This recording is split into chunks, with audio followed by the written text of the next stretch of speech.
얼마 전에 우리나라에서 유명한 신문사에서 설문조사를 한 게 있습니다. 아주 귀하게 생각에 대해서 제가 유심하게 신문 내용을 살폈습니다. 그 주제가 뭐냐 하면은 전국의 대도시나 좋은 초중고등학교에 1등하는 학생들의 비결이 뭔가, 그래서 각 도시별로 학교별로 1등하는 학생들의 책상의 비결이라고 하는 제목으로 조사를 했습니다. 그래서 이제 거기 보면은 학습법이 좋은가, 아니면은 그 학생의 타고난 IQ라든지 아니면 성품이 좋은가, 그래서 여러 가지를 이제 분석을 해봤을 때 거의 전국에서 1등하는 학생들이 공통점으로 갖고 있었던 내용 중에 하나가 발표되었습니다. 그것이 뭐냐 하면은 화목한 가정이었다.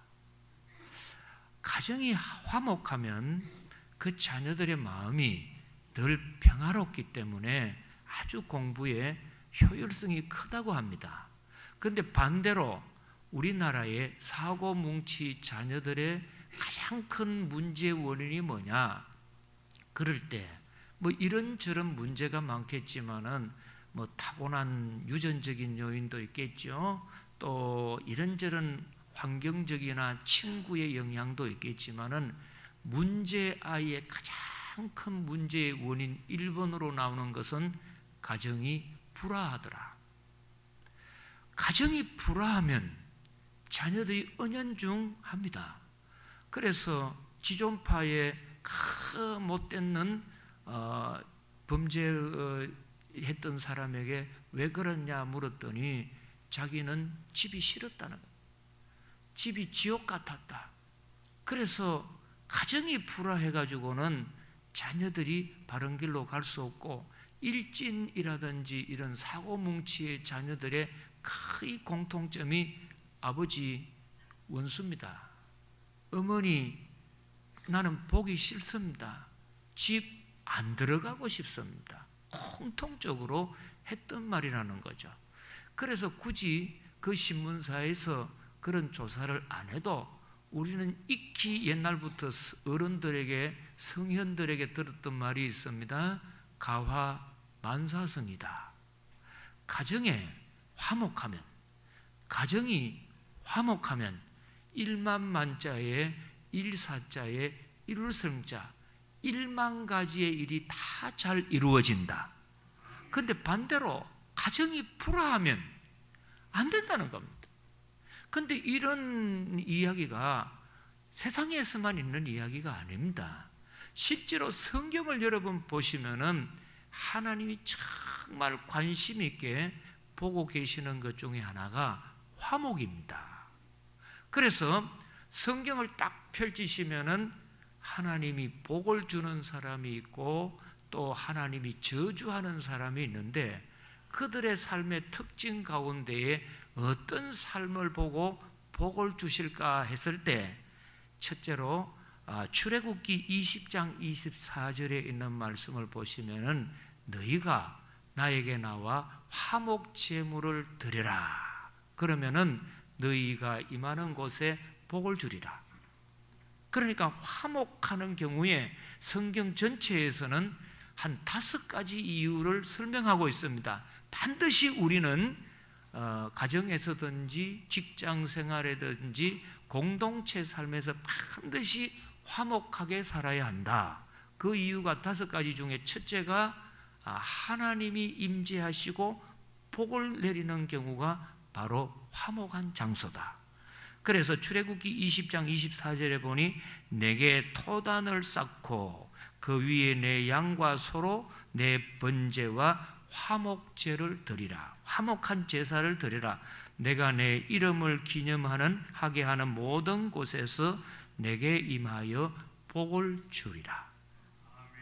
그리고 욥기 22장 21절을 보셔도 너는 하나님과 화목하고 평안하라. 그리하면 복이 내게 임하리라. 두 번째로는 정말 우리가 화목하게 살아가야 할 이유가 뭐냐면은 우리가 드리는 예배를 응답을 받는 경우가 언제냐? 큰 교회에서 예배드리고 웅장하게 드리는 것이 아니고 화목하게 드리면 하나님은 응답하신다. 그래서 심지어 뭐라고 합니까? 오늘 예수님께서는 너희가 예물을 제단에 드리려고 했다가 혹시 형제나 주위 사람들에게 원망 듣는 말이 있거든. 너희는 예물을 드리기 전에 형제하고 화목하고 와서 내게 드리라. 그러면 내가 너희들의 예배를 받으리라. 그렇게 하나님이 그렇게 기뻐하는 예배도 기본 필수적인 것이 뭐냐 하면은 화목이라는 겁니다. 그뿐만 아니고 세 번째로 보시면은 사무엘하 24장 25절에는 그곳에서 여호와를 위하여 제단을 쌓고 번제와 화목제를 드렸더니 이에 여호와께서 그 땅을 위한 기도를 들으심에 이스라엘에게 내리는 재앙이 그쳤더라. 반드시 하나님이 재앙을 내리고 저주하도록 결심을 했습니다. 그런데 그 결심을 바꾸시고 재앙을 내리지 않도록 이렇게 뜻을 변경하는 이유가 뭐냐면은 그들이 화목하게 지내게 되니까, 그러면은 내가 더 이상 너희들을 갈볼 필요가 없겠다 하고서는 저주를 푸시더라는 거죠. 그러니까 우리가 살아가면서 형제 간에, 가족들 간에, 부부 간에 이 불화하고 원수 맺고 살면은 땅에서만 그것이 끝나는 게 아니요, 땅에서 매이면 하늘에서도 매이기 때문에 하나님이 그런 사람의 장본인에게는 저주해버리시고, 그렇지만은 화목하게 될 때에 그 재앙을 푸시고 평강으로 인도하신다. 그리고 네 번째가 우리 성도가 이 세상에 살아가는 날 동안에 하나님이 우리에게 맡기셨는 직분, 다른 말로 하면은 사명이 뭔가 할 때에 그건 역시 화목이라는 겁니다. 고린도후서 5장 18절에 보면은 모든 것이 하나님께로서 났으며 그가 그리스도로 말미암아 우리를 자기와 화목하게 하시고, 우리 한번 영상을 떴습니다. 다 같이 읽어보겠습니다. 또 우리에게 화목하게 하는 직분을 주셨으니, 무슨 직분을 주셨어요? 화목하게 하는 직분을 주셨으니 19절 곧 하나님께서 그리스도 안에 계시사 세상을 자기와 화목하게 하시며 그들의 죄를 그들에게 돌리지 아니하시고 화목하게 하는 말씀을 우리에게 부탁하셨느니라. 그러니까 우리 성도들이 이 세상에서 성도답게 살아가기를 원하는 하나님의 큰 소원, 기대가 뭐냐 하면은 너희는 어디를 가든지 불화하고 다투고 싸움을 일으키는 그런 사람이 되지 말고 할 수만 있으면 화목해라. 화목해라. 화목하는 것이 내가 너희들에게 주는 미션이라는 것, 사명이라는 것, 직분이라는 겁니다. 다섯 번째는 하나님이 진짜 기뻐하는 일이 뭔가 화목하게 사는 것이다. 골로새서 1장 20절에 보니 그의 십자가의 피로 화평을 이루사 만물 곧 땅에 있는 것들이나 하늘에 있는 것들이 그로 말미암아 자기와 화목하게 되기를 기뻐하심이냐. 우리도 기쁜 일이 있듯이 하나님이 진짜 기뻐하는 것은 화목하게 사는 거라는 겁니다. 우리 성도님들이 이제 명절을 맞아서 고향을 가시거나 부모 형제를 만날 때 이런 것 저런 것 필요한 걸 준비하시지 않습니까? 선물 꾸러미도 준비합니다. 또 용돈도 준비합니다. 요즘에는 선물보다는 뭐니 해도 뭐니라고 하는 현찰을 좋아합니다. 그래서 제가 어린아이들 보고도 아이 반갑다 하고서는 10,000원짜리를 하나 끄집어내 주면은 저를 빤히 꼬라봅니다. 그 마음속에는 이걸 돈이라 주느냐? 목사님 너무 소금 장사다. 이제 그런 마음으로, 그러면 이제 단풍나무 신사임당을 주면 얼굴이 펴집니다. 그래서 이제 이런 현금도 준비하셔야 되고 준비할 게 많겠지만은 정말 우리 인생이 살아가면서 준비해야 할 것 화목입니다. 화목입니다. 그럼 이렇게 중요한 화목을 우리가 어떻게 해야 이룰 수 있을까 할 때에 예수님이 가르쳐 주시는 방법이 소개됩니다. 마가복음 9장입니다. 마가복음 9장을 보시면은 너희들이 이 땅에 살아가면서 화목하게 살기를 원한다면은 내가 가르쳐 주는 방법으로 살아라 하고서 9장 50절에 소개됩니다. 소금은 좋은 것이로되 만일 소금이 그 맛을 잃으면 무엇으로 이를 짜게 하리요? 너희 속에 소금을 두고 서로 화목하라 하시니라. 자, 우리 성도님들 이번 명절에 여러분 가정이 대판 싸우기를 원합니까? 화목하기를 원합니까? 이번 명절 지나고 부부간에 대판 불화하기를 원합니까? 이혼하기를 원합니까? 부부간에 화목하기를 원합니까? 화목이시죠. 그러면 이 화목을 하려면 예수님은 뭐를 두고 화목하라고 했습니까? 소금을 두고 화목해라. 요즘은 초등학교 교실에서도 성교육을 시킵니다. 그래서 성폭행, 성추행, 특히 미투 뭐 이런 것 때문에 자칫 조금 이래 소홀히 하면요 그냥 목 날려갑니다. 뭐 시장도 목이 날아가는 판이니까요. 그래서 참 조심을 하고 이 잘못하면은 에이즈 같은 질병에 걸리면 평생 고생하지 않습니까? 그래서 이제 교회에서들은 늘 결혼을 앞두고 있는 신혼부부들에게 결혼 준비 학교를 시킵니다. 성서적으로 어떻게 하면은 기독교인의 가정 생활을 잘할 수 있는가 이제 이렇게 가르치거든요. 그래서 이제 가르치고 있는데 마침 부부 생활 문제에 들어갔습니다. 그래서 이제 뭐 식생활이 있고 의복 생활이 있듯이 가정에서는 이제 부부가 하는 성생활도 아주 중요한 부위를 차지하지 않습니까? 그래서 이제 이 신혼 부부들에게 이런저런 강의를 했더니 한 신랑 예비 후보가 손을 들었어요. 그러면 목사님, 그러면 부부 생활은 몇 회 정도를 하면 좋겠습니까? 그러니까 옆에 있는 신부, 그렇게 성경에 나오나? 좀 가만히 있어라. 그러고 뭐 그리 촐랑거리는 하는데 목사님이 정확하게 짚어줬다고 합니다. 제가 아닙니다, 여러분. 성경에 보면은 2번 일주일에 하라고 했습니다. 그랬더니 막 신랑은 좋다 하고 신부는 그런 게 어디 있습니까? 막 하고 하는데 아닙니다. 성경을 보면은 딱 일주일에 2번인데 화목입니다. 화목이라고. 그런데 그게 화요일, 목요일, 요일을 가리키는 게 화목이 아닙니다. 원래 이 화목하다는 말은 헬라어로서 디알라소라고 하는 단어라든지 아주 고급 용어로 실라스테리아라고 하는 아주 유명한 단어가 있습니다. 그걸 여러분들에게 다 제가 소개해드리면 괜히 독일 학자 만나듯이 쉬운 인생이 어려워져 버립니다. 진짜로 이 화목이라고 하는 가장 쉬운 뜻은 뭐냐면은 한마디입니다. 사이좋게 지내라. 사이좋게 지내라. 화목이라는 말이 화요일, 목요일이 아니고 뭐 하라는 말입니까? 사이좋게 지내라 이 말이거든요. 그러면은 어떻게 사이좋게 지내면 되느냐 할 때에 소금을 두고 사이좋게 지내는데 이 소금의 기능 가운데에 예수님이 말씀하시는 기능은 첫 번째 기능은 맛을 내는 겁니다.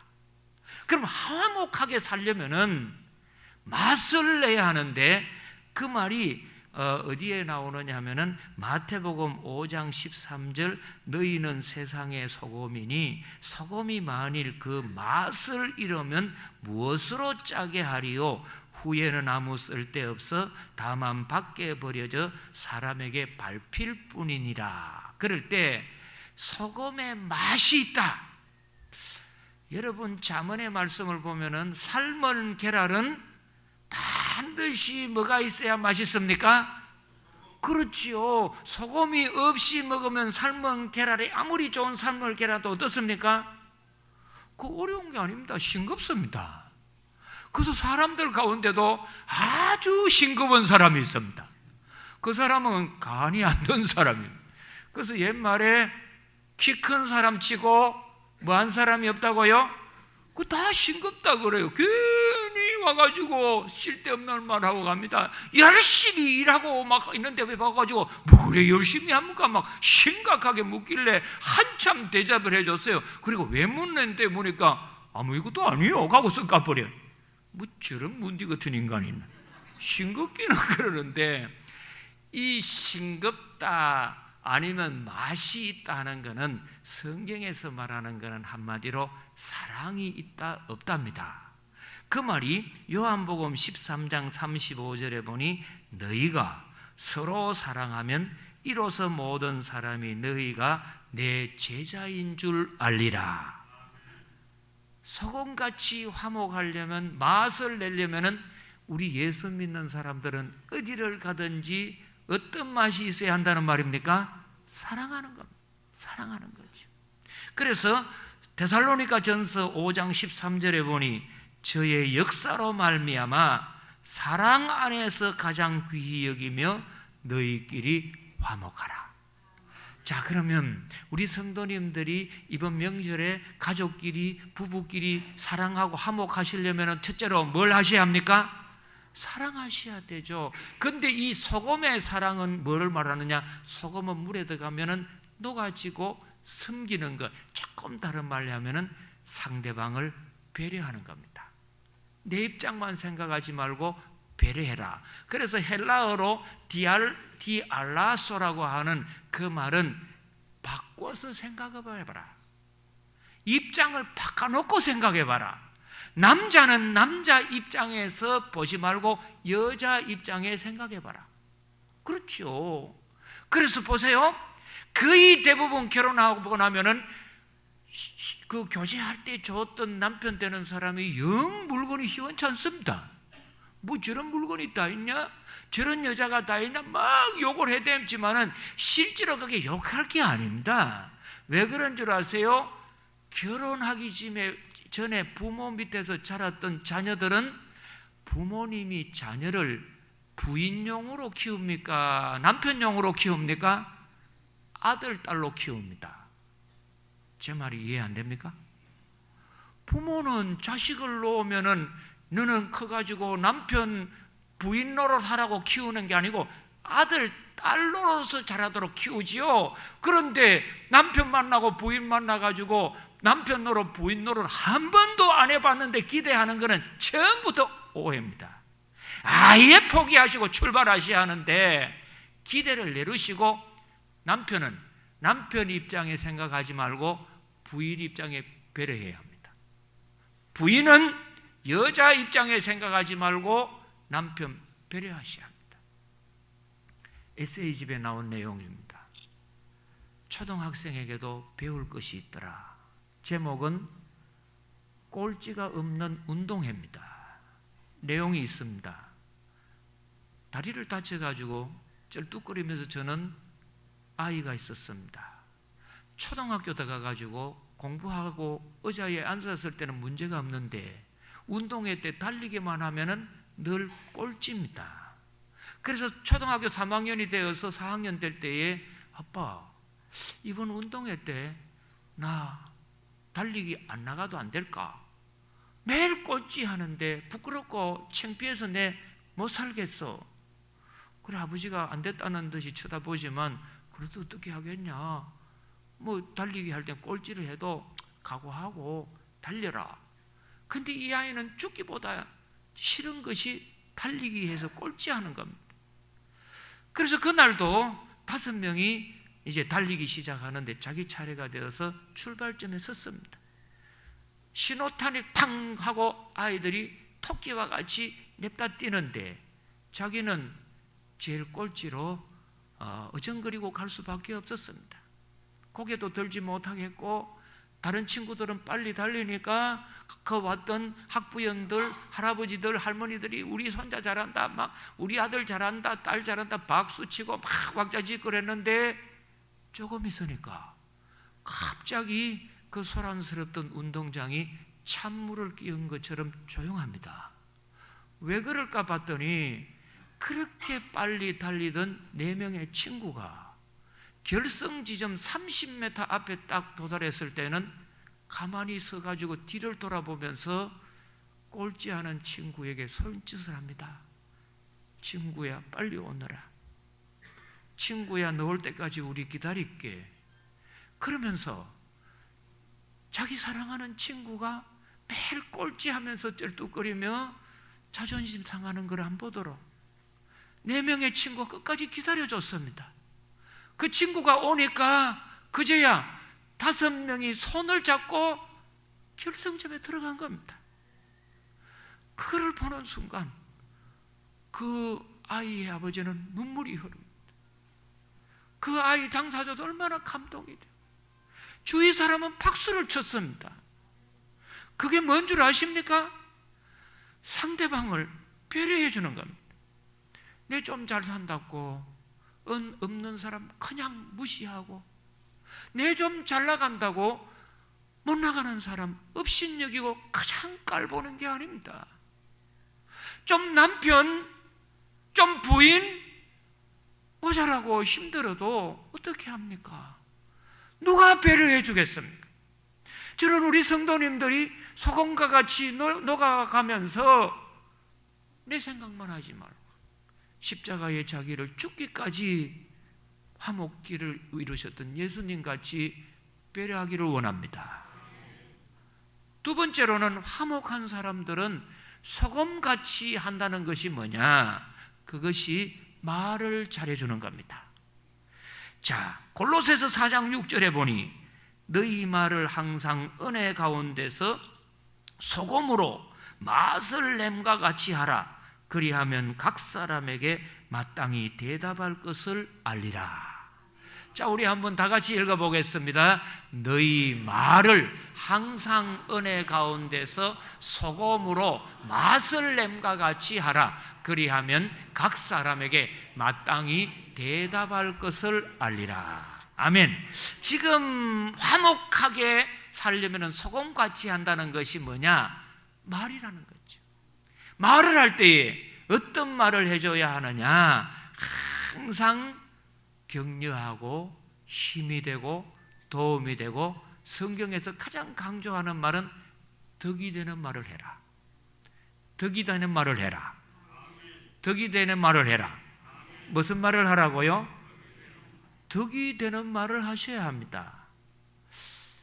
그 시골에 장로님 한 분이 은퇴를 하셔가지고 할 거는 없고 심심한데 뭐 할까 보니까 돼지를 키우면은 돈을 번다 해가지고 돼지를 몇 마리 샀습니다.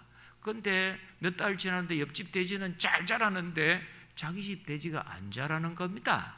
그래서 잘 자라는 옆집 주인 보고 어떻게 하니까 돼지가 잘 자라요? 물었더니 저 돼지들 거세를 해주면 잘 자랍니다. 그 말을 들었어요. 그래서 집에 와가지고 돼지 전부 거세를 해줬어요. 거세가 뭔지 모릅니까? 굳이 구체적으로 이야기해야 됩니까? 돼지 고추를 다 잘랐어요. 잘 자라더라. 그래가지고는 이 돼지들이 막 피를 흘리고 아프다고 하는데 암 곰도록은 그걸 잘해줘야 되는데 그 부인이 와가지고 저거 골물 수 있으니까 소금을 쳐놨고 아파가지고 꽥꽥거리는 돼지들 한 마리씩 잡아가지고 소금을 다 뿌려놨어. 이튿날 가지고 몽땅 다 죽었어. 여러분, 소금이 아무리 귀해도 쳐서는 안 되는 데가 어디입니까? 상처 입은 데지요. 한번 실험을 해보라고. 오늘 집에 가서 상처 난 데 소금 치면 죽습니다. 그러니까 어떤 일이 있더라도 상처 난 데 소금 치듯이 비판하는 말, 원망하는 말, 불평하는 말, 저주하는 말을 입에서 버리시고 오늘부터는 덕이 되는 말 하기를 축복합니다. 덕이 된다는 말은 뭐냐? 그 말이 사실은 맞아요. 그 말이 선이 돼요. 그런데 덕이 안 된다면 우리 성도님들 오늘부터 화목을 이루시기 위해서 말 조심하기를 축복합니다. 보세요. 제가 한번 신방을 갔는데 가난한 집인데 대신방을 받는다고 집을 참 청소를 잘하고 했어요. 근데 워낙 가난하니까 겨울에 연탄을 뗄 수밖에 없습니다. 그래서 그 집에 딱 들어서자마자 기름 보일러 뗀 사람들은 연탄 가스 냄새가 많이 나지 않습니까? 가스 냄새가 팍 납니다. 그래서 이 집에 형편이 어렵다 싶어서 속으로 짐작만 했지요. 그러면은 가난하기 때문에 기름 보일러를 못 넣어서 참 부끄러운 그런 입장인데 그걸 좀 가만히 있으면 좋은데 같이 갔던 집사님 한 분이요 철삭거리면서 코를 틀어막고 연탄가스 냄새 때문에 머리가 터질라 그래. 문 좀 열어 그래. 그러니까 고개를 숙이고 있던 그 집 주인 되는 분이 여자분이 창문을 열면서 예배 끝날 때까지 고개를 못 드는 거야. 그리고선 그 다음 주부터 교회를 안 나오는 겁니다. 그 집에 연탄 냄새 나는 건 사실이에요. 그러나 그게 뭐가 안 됩니까? 덕이 안 되는 말은 하지 마셔야지요. 얼굴에 뽀록지 나면 자기가 알아요, 몰라요? 다 아는데 딱 보자마자 그 얼굴에 왜 뽀록지 났어? 그 소금 뿌리는 거예요. 아무리 그것이 맞고 사실이라도 뭐가 안 돼요? 덕이 안 되고 힘이 안 되는 말은 하지 마십시오. 결혼식 끝내고 이제 막 신혼여행 가기 전에 신부를 보니까 그 전에 말했듯이 비호탱이라. 비 오는 날 호박이 탱크에 밀리듯이 우리 권장로님 말씀처럼 자유분방한 얼굴이면은 그거를 그렇게 왜 저래 독립국가야 이렇게 말하면 돼요? 그래도 규모가 있네. 뭐 이래줘야지. 얼굴이 저렇게 험상궂어. 집게로 찝어버려야 돼. 따라합시다. 덕이 되지 않으면 말을 하지 말자. 할렐루야. 옆 사람 보고 이야기 좀 해요. 덕이 되지 않으면 말하지 맙시다. 오늘부터는 여러분 축복의 말을 하고 비판이나 원망이나 불평하지 않기를 축복합니다. 덕이 되는 말만 하기를 축복합니다. 마지막 세 번째로는 뭐냐? 꼭 기도하십시오. 그래서 잠언 16장 7절 보면은 사람의 행위가 여호와를 기쁘시게 하면 그 사람의 원수라도 그러 더불어 화목하게 하시느니라. 아무리 사람이 결심을 하고 또 의지력이 있다 해도요 한순간 속상하면 길이 없습니다. 야곱을 보십시오. 형님이 받아야 할 그 축복권을 자기가 가로치고 했더니 형 에스가 이놈의 자석 동생 저놈이 사기쳐가지고 축복권을 빼앗았네. 칼을 갈았습니다. 옆에만 있으면 찢어 죽이고 싶지요. 그래서 주랭랑을 쳐버리니까 길이 없는데 어느 날인가 이제 고향집으로 돌아온다고 합니다. 때는 이때다. 이놈의 자석을 아이고마 내가 본때를 보이겠다 그러면서 400여 명에 되는 칼을 든 군사를 동행해서 갑니다. 사냥을 하고 그렇게 근육질의 사나이 에스가 아닙니까? 야곱하고 1대1로 붙어도 야곱이 자신이 없어지는데 형이 400명 이상의 칼 든 군사로 오면 아예 막 끝내버리게 이 말이거든. 그런데 야곱이 생각하니 지금은 길이 없네. 하나님 도움밖에 없네. 그래서 자기를 포기하고 약복강에서 하나님 도와주시기를 원합니다. 도와주시기를 원합니다. 그리고서는 새벽에 기도가 끝난 뒤에 갔더니 그렇게 동생을 보면은 찢어 죽이고 뼈가루로 만들 만큼 없애려고 했던 에서의 마음을 기도하고 갔던 야곱에 가는 길에 하나님이 에서의 마음을 바꾸어 주시는 겁니다. 눈 녹듯이 해주는 겁니다. 그래서 야곱을 딱 보는 순간에 형님이 먼저 측은히 여기는 마음이 있어서 야곱의 목을 끌어안고 화목하게 되는 겁니다. 우리 성도님들 꼭 기도함으로 하나님의 도움받는 화목한 삶이 되기를 축복합니다. 축복합니다. 기도드립니다. 하나님 아버지, 정말 사랑으로 배려하는 사랑 되기를 원합니다. 어디에서나 소금같이 덕이 되는 말을 하게 하여 주옵시고 늘 기도하면서 가정의 평화, 부부의 화목, 모든 친지들과 화목하게 하여 주시기를 예수님의 이름으로 기도드리옵나이다. 아멘.